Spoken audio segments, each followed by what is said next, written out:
grand dialogue. Sigeka Foba. Edouani wa Makaran. Le grand dialogue, l'émission de débat du studio Tamani sur votre radio. Chenibero. Halud Mauni. Cheniberi. Sigeka Foba. Le grand dialogue. Le grand dialogue. Mesdames et messieurs, bonsoir. Dans le grand dialogue de ce lundi, nous allons une fois de plus nous intéresser à la situation dans les septentrions maliens. Alors, nous allons particulièrement parler de la ville de Kidal, qui a accueilli plus d'une délégation ces jours-ci, des délégations qui étaient venues pour de bonnes causes. Parmi elles, une délégation de techniciens de l'État malien, alors venir échanger pour savoir les préoccupations qualité des habitants de la ville. Alors, désormais, il y en a qui par action.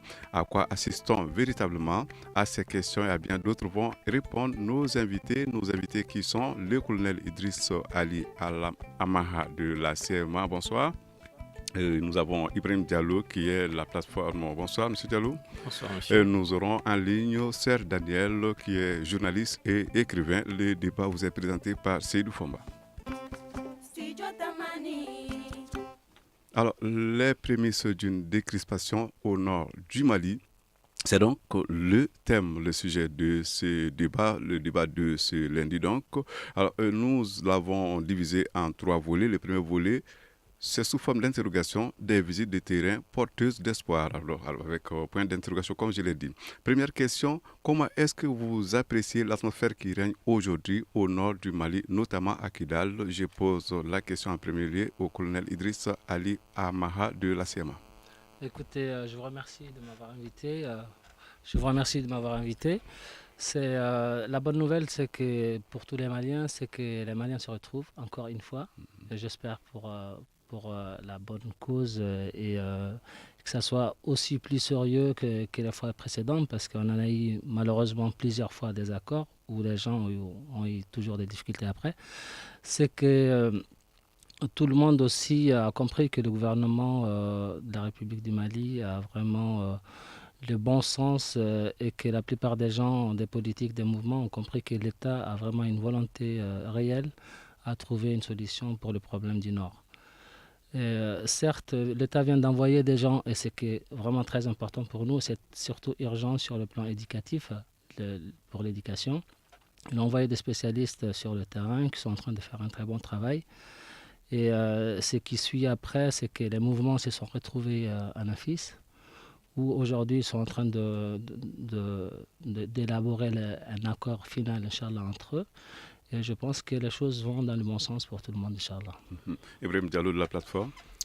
Oui, merci. Je pense que, comme l'a dit mon frère Ali, l'accord d'Alger a été signé, je pourrais même dire a été imposé. Alors, pour une première fois, je pense que les fils du Nord, ils se sont mis plus que au-dessus même de l'accord, parce qu'ils ont décidé et même de se retrouver sans le protocole habituel, c'est-à-dire sans la médiation, sans les gens qui s'interposent pour discuter entre eux, entre frères, de leurs problèmes et des solutions qu'il faut pour qu'il y ait une bonne vie. C'est-à-dire, c'est plus qu'une décrispation, vraiment, c'est les enfants d'une même famille qui se retrouvent et ils sont en train d'élaborer les règles au sein de leur famille pour une bonne vie.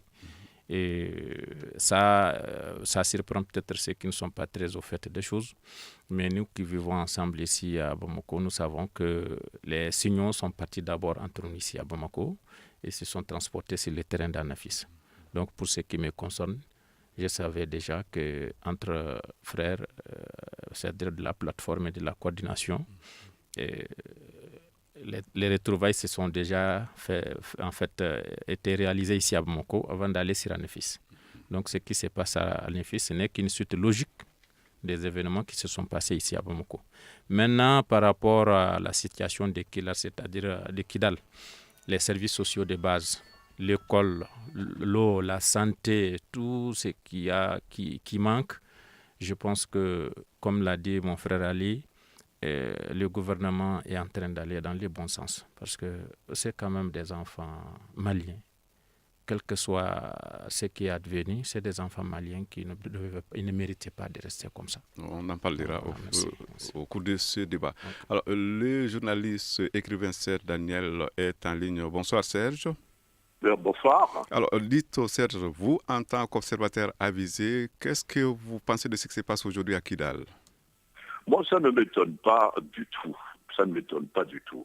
À partir du moment où l'accord d'Alger a été signé par tous, à partir du moment où des engagements ont été pris, j'ai toujours dit que ce qu'il fallait et ce qui était fondamental pour que les choses avancent, ce sont des négociations. Il y a des accords d'Alger, c'est vrai, mais il faut des négociations directes entre les différents belligérants. Vous avez entendu tout à l'heure, je regrette de ne pas être sur votre plateau, je n'ai pas pu, vous avez entendu de part et d'autre, ce sont des personnes qui disent et qui s'appellent mon frère, voilà mon frère, ce que mon frère a dit.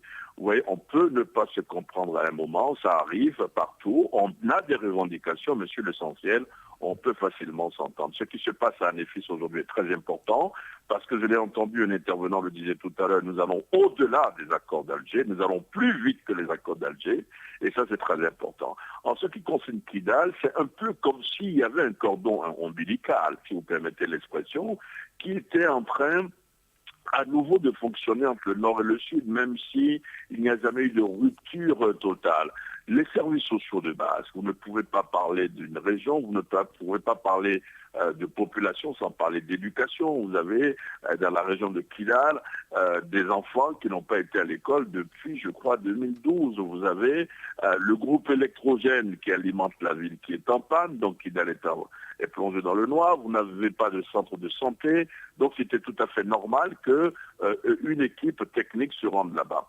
Et ce qui est très important, c'est que, et je parle sous le contrôle de vos invités sur le plateau, c'est que l'équipe qui a quitté le sud pour aller au nord a été accueillie par une délégation et logée par une délégation de la coordination des mouvements de l'Azawad. Ce n'est pas la mission de l'ONU qui assure la sécurité sur le terrain de cette mission-là. Cela veut dire que ça fonctionne, il faut que chaque partie respecte ses engagements et je reste persuadé qu'on peut aller rapidement de l'avant. C'est un jour nouveau, si vous permettez l'expression, pour le nord du Mali, pourvu que chaque partie respecte ses engagements. Alors, peut-on parler de retrouvailles plus sincères? Je le pense très sincèrement quand vous discutez avec les différents acteurs sur le terrain. C'est vrai que on parle de la SEMA d'un côté, on parle de la plateforme de l'autre, mais il y a toujours des liens de cousinage, des liens de parenté entre eux, ça forcément sincère. Vous savez que par exemple, je ne vais pas citer de nom, mais dans la SEMA, dans la coordination, dans la plateforme par exemple, vous avez quelqu'un, par exemple, de très important dans la plateforme, qui a son frère qui est dans son frère Germain qui est par exemple dans la coordination des mouvements d'Azawad. Donc il y a toujours des passerelles entre les différents groupes et c'est vraiment, je pense qu'il y a une dose de sincérité et que ça sera sincère si chaque partie respecte ses engagements. Parce que quand on prend des engagements, il faut pouvoir les respecter. Alors, retournons donc dans ce studio pour nous adresser au colonel Idriss Ali Amaha de la CMA. Dites-nous, monsieur Amaha, est-ce qu'on peut dire qu'aujourd'hui qu'il y a plus de confiance entre les différents les groupes armés, l'État, tous ceux qui sont impliqués dans le processus en fait de paix? Écoutez, moi je pense que l'essentiel c'est déjà d'éprouver du côté du gouvernement ce que j'espère va se faire. C'est toujours la mesure de confiance qui peut nous faire avancer en réalité. C'est ce qu'on avait demandé depuis toujours, c'est qu'il faut déjà faire confiance et essayer d'avancer. Le problème, très souvent, on tape souvent sur le gouvernement. Moi, je suis parmi le mouvement. Mais il est aussi bien de réfléchir sur soi-même et savoir que le problème n'est pas toujours du gouvernement. Aujourd'hui, le vrai problème des mouvements du Nord ou du Mali, c'est plus l'État malien, c'est plus nous-mêmes. Donc, il faut vraiment qu'on puisse dépasser ça et revenir dans la réalité des choses, que nous, on est de la même famille, on est tous des gens du Nord, et que le problème aujourd'hui doit se régler d'abord chez nous, et qu'on soit en face du gouvernement, dans un groupe uni, pour qu'on puisse accéder à un endroit légitime aujourd'hui. Voilà. Alors, Ibrahim Diallo, vous aussi, vous pensez que vous êtes de la plateforme, je le rappelle. Est-ce que vous pensez qu'il y a aujourd'hui plus de confiance entre les différentes parties? Merci, M. Famba. Permettez-moi d'abord de saluer mon frère Serge Daniel Et comme vous parlez de frères et de fraternité, Serge, c'est mon frère. On a l'habitude de manger ensemble chez lui, réciproquement l'un c'est l'autre. Donc, il l'entend, je comme je l'ai dit, les Béninois, c'est une excroissance des Soreilles de Gao. Ils parlent Soreille, mais ils l'essaient. Donc, c'est des gens aussi que, très sincèrement, nous considérons comme des frères. Donc, pour revenir à notre débat d'aujourd'hui, moi, comme je l'ai dit, quand je dis frère, vraiment, ce n'est pas de l'hypocrisie. Au moment où on ne voulait pas parler entre nous, on s'évitait. Mais quand on se retrouve, c'est vraiment des frères qui se retrouvent. Et je pense que c'est là, comme nous l'avons dit, nous en avons pris conscience. Nous devons nous aider nous-mêmes, les fils du Nord, parce que les problèmes sont au Nord. Avant que l'État ne vienne, même si l'État, c'est notre papa, c'est notre mère à nous tous, c'est d'abord nous qui souffrons entre nous et nous devons aider l'État à nous aider. Donc moi, je pense que ce n'est que chose normale, que les choses se passent comme ça, qu'on se retrouve et que nous nous entraînons. C'est plutôt nous qui devrions entraîner l'État à aller vers ce que nous voulons. Et je pense que nous sommes dans cette démarche ensemble. Alors, c'est Daniel, les deux camarades, pas les camarades, quand même les représentants de la CMA et de la plateforme qui sont ici dans le studio viennent de le dire. Ils disent que désormais, il y a plus de confiance entre les différentes parties. Est-ce que c'est votre avis? Si, il y a plus de confiance. Je pense qu'il peut même avoir peut-être des escarmouches, de nouvelles incompréhensions, mais je suis persuadé que nous sommes sur les rails qui vont mener vers la paix. Vous avez entendu ce que disait tout de suite le représentant de la plateforme. Il dit, c'est à nous, Mouvement du Nord, d'amener le gouvernement sur le chemin que nous voulons. Et ça, c'est quand même capital. S'ils sont temps, parce que le problème est quoi? C'est un problème de développement. Ce sont des gens, ce sont des personnes qui disent, par exemple, nous n'avons pas droit à l'école. Ce sont des personnes qui disent, il faut soigner nos parents. Ça ne veut pas dire que ça ne se faisait pas, il y a des problèmes de fond. Mais à partir du moment où les deux principaux groupes s'entendent sur le terrain, si vous savez ce qui se passe aujourd'hui à Néfif, si vous voyez la bonne ambiance qui règne sur place, si vous voyez ceux qui se battaient encore il y a 2 mois, qui guerroyaient, ceux qui faisaient parler les armes, si vous voyez l'ambiance aujourd'hui sur place, d'après ce que l'on sait, vous savez qu'il y a un réseau de téléphonie mobile qui est rétabli, donc on peut savoir en temps réel ce qui se passe là-bas, il y a lieu, à mon avis, d'être optimiste. Ce que je disais tout à l'heure et que j'aimerais répéter, c'est qu'il faut que chaque parti puisse respecter les engagements qu'il prend. Alors, retour dans ce studio pour évoquer les deux missions, les missions qui ont été effectuées à Kidal ces jours-ci. Il s'agit d'une mission des techniciens de l'État malien, une mission qui était d'ailleurs avec les responsables de la CMA. Il y a une autre mission, c'est celle conjointe, une mission conjointe de certaines banques de développement et du PNUD à Kidal. Alors, la banque, cette deuxième mission recommande d'ailleurs, entre autres, le retour des services sociaux de base. Est-ce qu'on doit désormais penser que les lignes commencent à bouger par rapport à la gestion même de la situation à Kidal? La question en premier lieu au colonel Idriss Ali Ama de la CMA. Écoutez, moi je pense qu'il faut, après les accords, l'essentiel c'est que l'État revienne, tout à fait.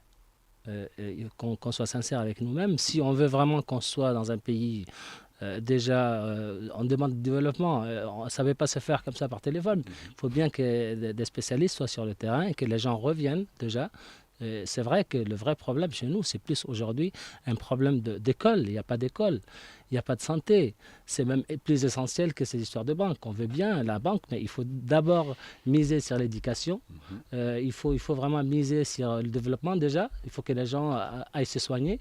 Et tout à fait, les banques, pourquoi pas, mais c'est essentiel pour nous que les gens et que l'administration reviennent au Nord aujourd'hui pour que les choses marchent, quoi. Alors, Studio Tamani, dans une trentaine de secondes, il sera 18h30. Nous allons observer notre première pause. Vous écoutez Studio Tamani, votre avis nous intéresse. Écrivez vos commentaires et suggestions sur la page Facebook et dialoguez avec nous. Studio Tamani, c'est aussi les réseaux sociaux. Alors, je rappelle à nos auditeurs que le sujet du grand dialogue de ce lundi, c'est bien sûr le septentrion, où il y a les prémices d'une décrispation au nord d'une façon générale. Alors, comme invité, je rappelle que nous avons le colonel Idriss Ali Ama, qui est de la coordination du mouvement Lazawad. Nous avons Ibrahim Diallo, qui est de la plateforme, et au téléphone, c'est Daniel, journaliste, écrivain. Nous étions en train de nous intéresser à deux missions, celle des techniciens de l'État malien en mission. Ils étaient d'ailleurs avec des responsables de la CMA à Kidal. On parlait également de l'autre mission, celle conjointe de certaines banques de développement et du PNUD à Kidal. Alors, dites-nous, Ibrahim Diallo de la plateforme, alors ces missions, c'est quand même quelque chose de palpable, c'est quelque chose d'important, n'est-ce pas? C'est plus que palpable, je vais dire que c'est essentiel. Tout ce que nous cherchons là, la guerre, nous l'avons faite, c'est pour améliorer notre bien-être, même si c'est absurde. Et nous faisons la paix, c'est pour les mieux vivre. Alors, tout ça là ne peut se faire, à mon avis, qu'avec la présence de l'État. Qu'on le veuille ou non, on ne peut pas développer sans l'État. Parce que on ne va pas trouver des enfants de Kidal pour être des infirmiers, pour être, je ne sais pas, des techniciens, des plombiers, pour être, je ne sais pas, de la SOMAGEP et tout ça. Et moi, je sais que, par exemple, si on demande à Fomba d'aller à Kidal, il sent qu'il est seul, il n'y a pas d'administration, il n'y a pas de garde, il n'y a pas de gendarmerie, il n'y a aucune structure de l'État, il n'y a pas de gouverneur, il ne se sentira pas en sécurité. Moi, je peux aller en tant que fils du Nord, je me sens chez moi. Mais beaucoup de fonctionnaires ils ne pourront pas. Donc, pour cela, je pense que pour la raison même pour laquelle nous faisons la guerre, c'est-à-dire le bien-être des populations, il est essentiel que l'administration soit de retour. C'est-à-dire que pour les services sociaux de base, c'est-à-dire rentrer dans les détails, l'école, la santé, l'eau et tout ça, les médicaments, c'est pour avoir tout ça là en quantité et en qualité, il faut le retour de l'administration. Et pour revenir à la chose là, moi je trouvais que c'était absurde qu'à un moment donné on veuille faire des élections au nord sans l'administration. Je dis mais c'est quand même ces régions-là sont des régions du Mali. Vous avez dit que vous ne voulez pas la partition du Mali, que les gens ne savent pas, la CEMA voulait vous imposer. Maintenant c'est l'administration malienne qui veut une séparation du Mali. En voulant faire des élections ailleurs, et vous allez me dire, le ministre de l'administration du territoire qui est un nordiste, il sait qu'il y a à 0 mètre de Gawa, à Bourem, il n'y a pas d'administration. À Menaka, il y a d'administration. Il veut imposer des élections. Est-ce que ces gens-là, ils ne méritent pas quand même d'être des Maliens? Donc c'est pour vous dire que tout ça là, nous voulons tout ce que tous les Maliens veulent, mais ça ne peut se faire qu'avec la présence de l'administration. Donc ce n'est qu'une bonne chose qu'il y ait des prémices, qu'il y ait des démarches pour le retour de l'État, pour le bien-être d'abord des populations, pas pour leur faire plaisir. Alors, Serge Daniel, cette mission de technicien de l'État malien à Kidal et l'autre mission, celle conjointe de certaines banques de développement du PNUD, Kidal en avait vraiment besoin selon vous?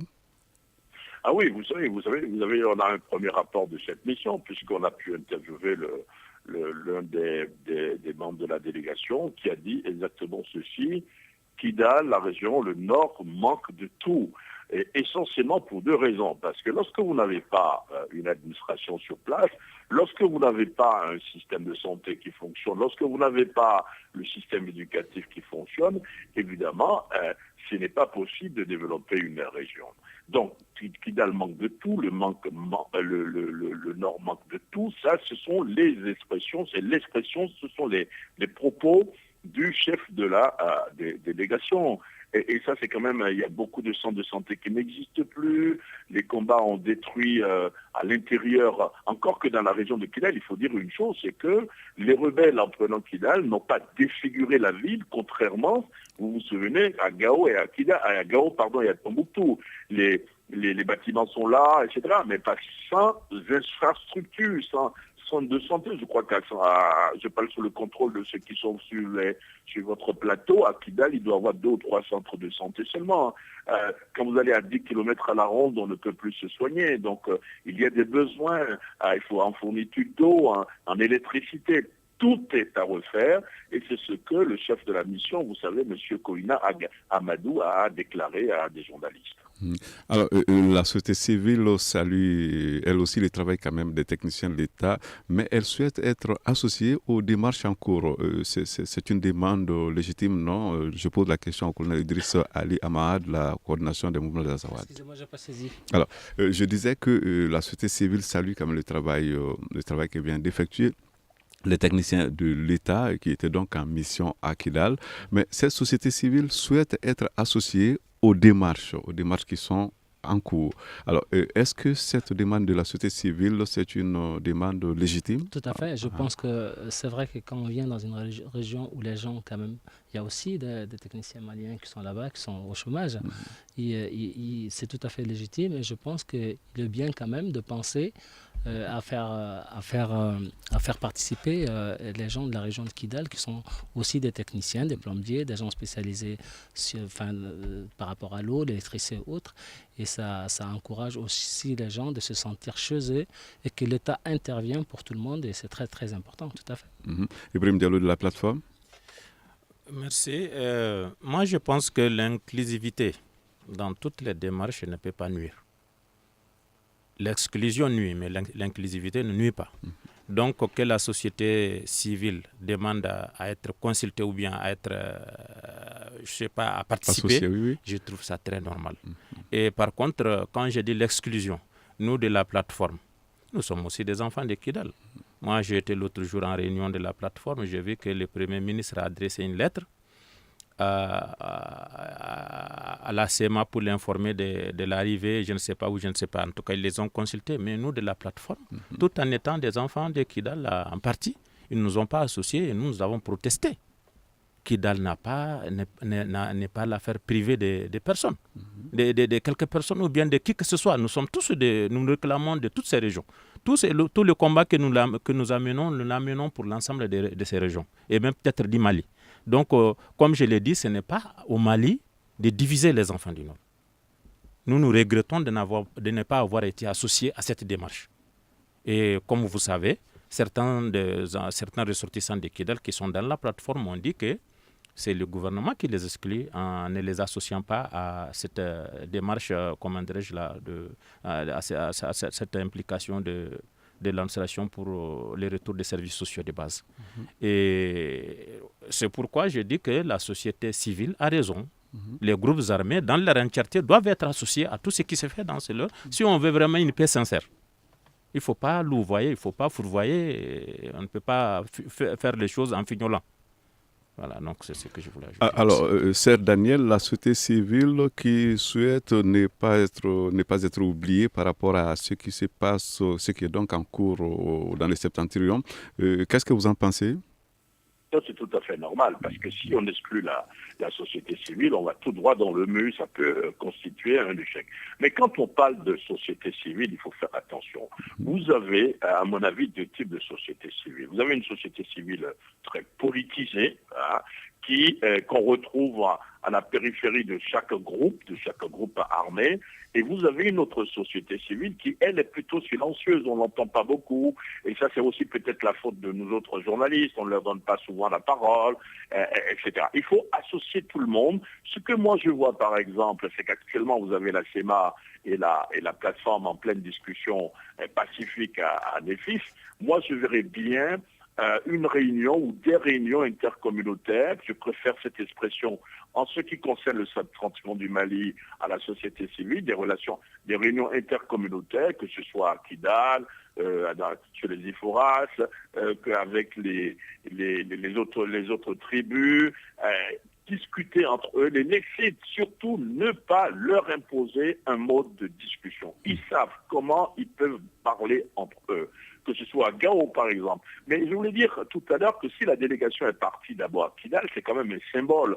C'est-à-dire que la seule région, la principale région, la capitale régionale où l'armée, où le Mali n'est pas représenté, c'est Kidal. C'est le fief de la rébellion. C'est le berceau de la rébellion. Donc voir surtout une délégation officielle quitter le sud pour aller à Kidal, mais pas accueillis par l'ONU. Je parle sous le contrôle de vos invités qui sont sur le plateau, qui sont dans vos studios, mais accueillis par les responsables de la CEMA, c'est-à-dire les rebelles. Logés par eux, véhiculés quasiment par eux, c'est quand même, je dirais, pour un début, c'est un symbole assez fort. Maintenant, la délégation va revenir à Bamako avec les besoins. Il n'y a pas d'hôpitaux, il n'y a pas de assez de médicaments, il n'y a pas de centre de santé, il n'y a pas de médecins, il n'y a pas assez de médecins, il n'y a pas d'école, il n'y a pas du tout d'école, etc. Maintenant, entre-temps, il faut que le gouvernement se mobilise, certes avec les partenaires extérieurs, pour mobiliser les fonds, pour mobiliser les biens, pour mobiliser ce qu'il faut, des manuels scolaires, etc. Mais entre-temps, peut-être que là aussi, on peut profiter pour inclure la société civile, pour inclure la notion de réunion intercommunautaire, pour permettre de faciliter ce retour, je dirais, progressif de l'administration dans ces zones, pas seulement à Kidal cette fois-ci, mais au nord, parce que si vous allez à Bamba, vous avez par exemple les mêmes problèmes. Si vous allez à 50 km à la ronde de Gao, vous avez les mêmes problèmes. À Djebok, par exemple, à quelques dizaines de kilomètres de Gao, il n'y a pas longtemps, il y a eu quand même, par exemple, des attaques. Il y a eu des attaques, il y a des voyous qui circulent. Donc c'est tout le nord qui a besoin de cette aide de l'État. Mais Kidal, c'était vraiment un symbole parce que, comme vous le savez, c'est le fief de la rébellion et que depuis les événements que vous connaissez, aucune administration, aucun responsable de l'administration malienne n'avait pu se rendre dans cette localité assez librement. C'est la première délégation qui se rend dans cette région, et cette capitale de le dire, une délégation qui n'est pas accompagnée par la MINUSMA, mais accompagnée par les rebelles. Pour moi, c'est un grand jour. Retour dans ce studio pour souligner que pas plus tard qu'hier, on a annoncé le démarrage des activités scolaires à Kidal. C'est sûrement une épine de moins dans les pieds, car il s'agit quand même de l'avenir des enfants. Qu'est-ce que vous en pensez, le colonel Idriss Ali Amara de la CMA? Merci. En fait, je pense que c'est primordial pour nous déjà. L'école, c'est vraiment l'essentiel, l'avenir du pays. Déjà, pourquoi on a ce problème aujourd'hui? Certes, on a un vrai problème de développement au nord. C'est pour ça que la plupart des gens ont pris les armes. Mais encore plus fort, et ce qui nous a encore, d'ailleurs malheureusement dans toute l'Afrique ou dans le tiers-monde, si on veut dire. Mais aujourd'hui, le vrai problème au Mali, c'est ce qui nous a envoyé malheureusement les gens qui ne sont pas éduqués, ils font plus la guerre que les gens éduqués à la limite. On peut aussi avoir nos droits autrement. Je pense que l'essentiel aujourd'hui, c'est l'école et que l'État mise vraiment, sincèrement, sur l'école et le développement du Nord, et il n'y aura plus de problème, quoi. Ibrahim Diallo de la plateforme. Oui, merci, mais avant d'aborder l'importance du retour de l'école à Kidal et dans le Nord en général, je voudrais dire que, pour rebondir sur la dernière question, par rapport à l'inquiétude de mon frère Serge Daniel, oui. La société civile, les gens pensent que ce sont les groupes armés qui sont à Nefis, mais nous sommes avec toutes nos sociétés civiles. C'est qu'il dit, pas seulement les gens qui tournent à la périphérie pour des raisons politiques et politiciennes, mais c'est la société civile de Gao, de Kidal, qu'on a amené en général, et les pourparlers, tout ce qui se passe. Par exemple, il y a des accords, il y a des ententes, des rencontres intercommunautaires entre Imrad et Iforas, c'est-à-dire les vrais acteurs qui se combattent. Et il y a eu un accord de paix et d'entente sur la libre circulation des personnes et des biens, sur les fréquentations libres entre personnes. Et il y a eu, je ne sais pas, la même démarche entre Idnan et Imrad, ainsi de suite, entre Arabes et Iforas. Donc c'est pour dire que ce n'est pas seulement les groupes armés qui se retrouvent. Les groupes armés ont pris les armes au nom des populations. Donc logiquement, ils ne devraient pas aller seuls et laisser les populations au nom desquelles ils prétendent parler.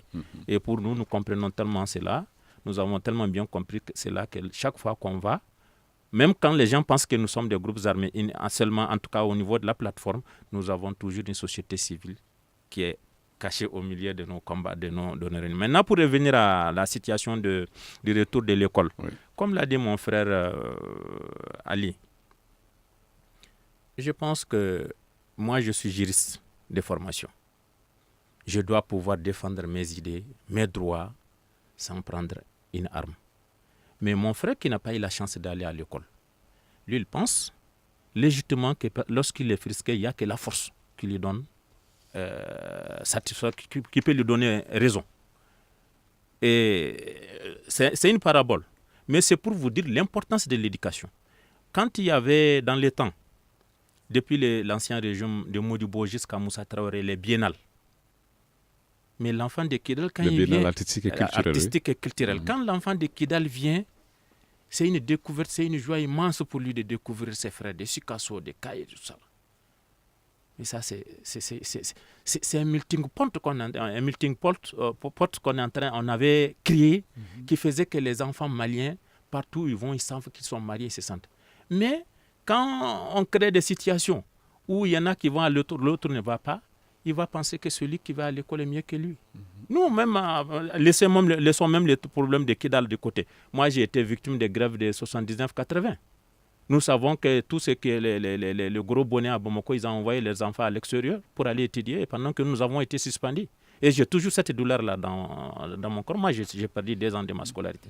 Donc, on s'est senti moins malien que ceux qui partaient en France, et en France parce que au Sénégal, ou je ne sais pas, à Kiba, parce que leurs parents avaient les moyens. C'est exactement la même chose que les enfants de Kidal ressentent lorsqu'ils ne partent pas à l'école et qu'ils sentent qu'à Bamako, à Kaye, certains vont à l'école. Nous, on est là.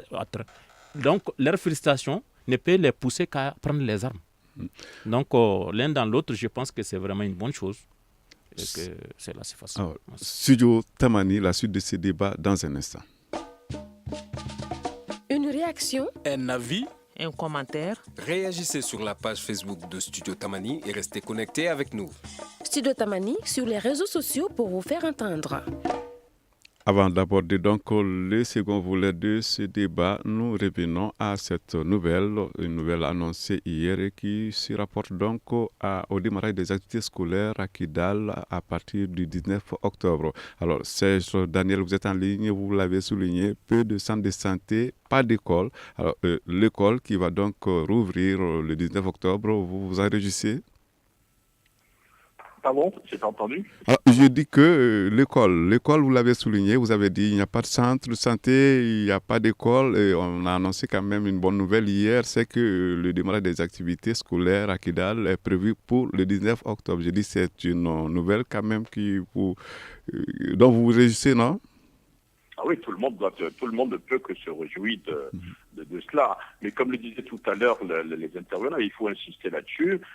Et vous savez, je le dis généralement, mais on ne croit pas où ils sont fâchés. Vous savez, quand vous prenez le nord et le sud, Kidal et Bamako, qu'est-ce qui quitte Bamako pour aller à Kidal? Vous avez essentiellement le charbon. Vous avez tout le reste, c'est-à-dire les vivres, les pâtes alimentaires, le gasoil, le fouet, tout ce que vous voulez, ça vient d'Algérie. Il faut vraiment qu'on puisse avoir des traits d'union, on puisse avoir vraiment le sentiment que le Sud, que le Malien du Sud peut se déplacer facilement au nord et qu'il se sent chez lui, et que celui du nord se sent chez lui au sud. Quand l'école va commencer, ça ne va pas commencer tout de suite avec une vitesse de croisière, c'est évident, parce que, évidemment, ça va commencer dans des quartiers, peut-être de Kidal, ensuite à la périphérie, dans la région, etc. Ce qu'il faut souhaiter, c'est qu'on ne va pas à l'école à Kidal ou à 10 km à la ronde de Kidal comme on va à Bamako. On va à l'école à Bamako. Ce sont des nomades là-bas, il faut forcément tenir compte de ça. Alors les vivres, il faut pouvoir, par exemple, je vois le PAM, le Programme alimentaire mondial, apporter par exemple un appui en vivres alimentaires, par exemple, en nourriture aux élèves, par exemple, pour les encourager à aller à l'école. Il ne faut pas que demain, le 19, ou avant, en tout cas avant la fin du mois, que l'école recommence à Kidal et qu'on nous montre à la télévision une école qui recommence et tout dit, bon voilà, l'école est à nouveau, les écoles ont ouvert leurs portes, voilà, c'est terminé. Non, c'est un long processus, et que ça ne s'arrête pas seulement à Kidal, parce que je le répète, à Djebok, vous avez des problèmes scolaires, à Bamba, vous avez des problèmes d'école. Il faut que ça répand, si vous permettez l'expression, ça répand ces métastases dans tout le Nord et que l'école reprenne et qu'il y ait des centres de santé. Mais pour cela, il faut consolider en même temps la paix. C'est-à-dire que si vous faites recommencer, si les cours reprennent demain à Kidal et que vous ne renforcez pas le processus de paix sur le terrain, à mon avis, ça ne va pas fonctionner. Alors, nos trois invités le reconnaissent, il y a donc une détente. Mais qu'est-ce qui doit suivre à présent? Voilà l'aspect de ce débat auquel nous allons nous intéresser à présent. Cette question donc au colonel Idriss Ali Amaha de la CMA. Dites, monsieur Amaha, qu'est-ce qui doit être l'étape prochaine, hein? Il faut déjà, comme on avait dit, miser sur la sécurité. C'est ce qu'on n'a pas fait malheureusement depuis qu'on a quitté Alger. On a préféré pousser sur le plan politique et laisser le sécuritaire derrière, c'est ce qui nous donne la situation qu'on vit aujourd'hui. Donc il faut déjà commencer par les patrouilles mixtes. Il faut vraiment que les Nations Unies, la MINISMA met le paquet réellement, qu'ils soient sur le terrain et que l'État malien donne aussi l'occasion aux gens, au mouvement, vraiment aux combattants, qui souffrent, qui veulent vraiment rentrer au pays. Il faut leur donner les moyens déjà de travailler avec leurs frères des FAMA et travailler avec les Nations Unies et sécuriser le pays pour avancer sur d'autres thèmes politiques, sécuritaires ou autres. C'est important. Ibrahim Diallo, la plateforme. Merci. Effectivement, moi je pense que ce qui est prioritaire, c'est d'abord la sécurité. On parle de développement, on parle de paix, on parle de santé, d'éducation et tout ça là. Mais s'il n'y a pas la sécurité, rien de tout ça là ne peut marcher. Et c'est pourquoi je dis que je salue vivement le retour de l'administration, parce que c'est dans les sièges de l'administration qu'il y aura la sécurité, qu'il y aura tout ce que vous voulez. Et on a perdu énormément de temps, je pense, avec des mouvements politiques, pour ne pas commencer par l'essentiel, c'est-à-dire les patrouilles mixtes, les mesures de confiance qui font que, par exemple, quand quelqu'un va voir les femmes, par exemple, à Nafis ou bien à Kidal, qui ne se sentent pas agressés, mais qui sentent que c'est une présence normale. C'est des gens qui viennent pour nous sécuriser et non pas des gens qui viennent pour nous tuer. Et par exemple, moi, j'aime bien depuis longtemps, avant même que les gens ne nous voient pas ensemble. Je l'ai déjà dit peut-être ici, bien sur d'autres plateaux, ici à Bamako. Les gens pensent que tout ce qu'il y a comme bandits qui circulent, c'est des gens de la CMA. Parce que c'est comme ça que beaucoup pensent. Non, c'est faux. C'est des gens qui n'ont rien à manger, qui ont des armes. Et ils se servent de ces armes-là pour chercher à manger. Le banditisme n'est pas propre à Kidal ou bien au nord. Quand quelqu'un a faim, l'homme, comme je dis, prioritairement, c'est un animal comme n'importe quel animal. Et l'animal, le lion, il cherche à manger. Et c'est ça, l'homme, quand il est acculé, et surtout celui qui détient une arme, il cherche à manger avec l'arme qu'il a, qui est son moyen d'intimidation et de persuasion. Donc, pour éviter tout ça là, le retour comment dirais-je, la sécurité est essentielle. Elle est essentielle. Je pense que c'est un point essentiel et c'est pourquoi, lors de nos travaux du CSA, la commission, on a beaucoup mis la pression sur la commission sécurité et défense pour qu'il nous sortira rapidement un calendrier et des propositions pour que la sécurité puisse revenir rapidement dans cette zone pour que tout le monde se sente à l'aise. Alors, Sir Daniel, l'État malien et les mouvements armés ne peuvent-ils pas envisager des mesures pour faire face à la situation d'insécurité qui prévaut dans certaines localités? Il y a eu quand même des victimes ces jours-ci. Tout le monde qualifie les auteurs de ces actes d'ennemis de la paix. Ne faut-il pas les combattre ensemble au nom de la paix? Je pense que ce sera le prochain test en ce qui concerne la réconciliation, en ce qui concerne le processus de paix dans le nord du Mali. Vous savez que tout à l'heure, un intervenant parlait de patrouilles mixtes. Quand vous allez avoir sur le terrain des patrouilles mixtes, un avantage, c'est que les groupes qu'on va appeler, j'espère bientôt, les XS rebelles, qui connaissent le terrain mieux que quiconque, vous allez voir que ces patrouilles mixtes vont permettre aux populations d'être plus en sécurité. Quand on va voir sur le même terrain MUNISMA, plateforme rebelle, armée malienne, dans un même véhicule, ça va rassurer, à mon avis, davantage les populations. Et de mon point de vue, ce sera la prochaine étape, un test pour se rendre compte d'une réalité, c'est que dans le nord du Mali, dans le septentrion du Mali, ceux qui sont en train de faire directement aujourd'hui la paix, ceux qui vont plus loin que les accords d'Alger, pour le moment, du moins pour le moment, ce sont les rebelles et les groupes de la plateforme. Alors, vu les derniers développements sur le terrain, comment est-ce que vous appréciez les chances de l'accord de paix et de réconciliation? 18 mois sont quand même prévus pour la mise en œuvre de l'accord. Ce délai est-il à présent tenable? Je pose la question en premier lieu au colonel Idriss Ali Amad de la CMA. Bon, 18 mois, réellement, ce n'est pas l'essentiel. Moi, à mon avis, ça n'engage que moi personnellement. L'essentiel, c'est d'avoir vraiment la volonté déjà politique du côté étatique, et que certes 18 mois, mais les gens étaient toujours en combat interne, il y avait des problèmes entre mouvements. Donc aujourd'hui, je pense que l'essentiel, c'est pas le timing. L'essentiel, c'est que les gens soient sérieux, comme disait le journaliste tout à l'heure. L'essentiel pour nous, c'est que les gens ils signent et qu'ils soient sérieux et qu'ils respectent leurs engagements, qu'on avance. Ibrahim Diallo de la plateforme, en quelques mots. Merci. D'abord, la période intérimaire à laquelle vous faites allusion, ce n'est pas 18 ans. En réalité, c'est du 18 à 24 mois. Ah, du 18 à 24. 18 à 24 mois dans l'accord. Mais moi, je pense que très sincèrement, ça, c'est du formalisme. C'est-à-dire que c'est un postulat. On pense que c'est ce qu'il faut. Mais qu'est-ce qui nous empêche de ne pas régler nos problèmes en moins d'un an? Si, comme je dis, les enfants du Nord prennent conscience que vraiment tout ce qui s'est fait, la MINUSMA, la médiation, la communauté internationale, viennent nous aider. Si nous prenons conscience de cela et que nous voulons nous aider nous-mêmes, qu'est-ce qui va nous empêcher de régler notre problème en un an?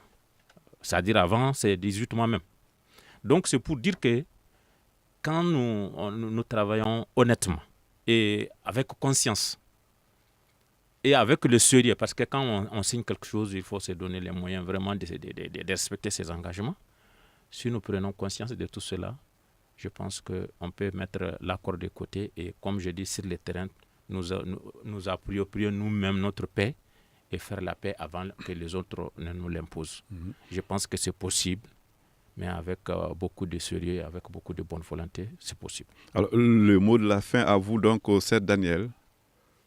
Moi, je suis content. Moi, j'ai participé. Je suis vraiment désolé de n'avoir pas pu venir sur le plateau. C'est le premier débat depuis que je suis un observateur qu'on a sur une radio, sur un média public, sur un média au Mali, où vous avez face à face un rebelle, qui ne soit pas fâché, il a la tête d'un rebelle, vous le taquinez, et l'autre, quelqu'un qui se revendique de la plateforme, qui discutent de l'avenir de leur pays, qui discutent de l'avenir de leur région.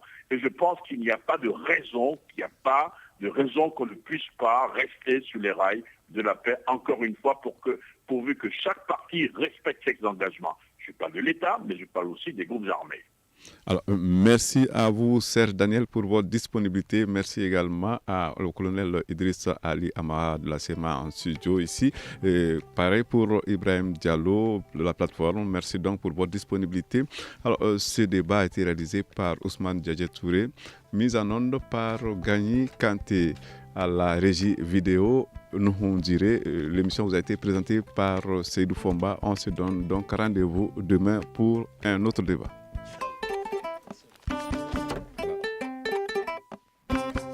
Le Grand Dialogue. Le Grand Dialogue, l'émission de débat du Studio Tamani sur votre radio.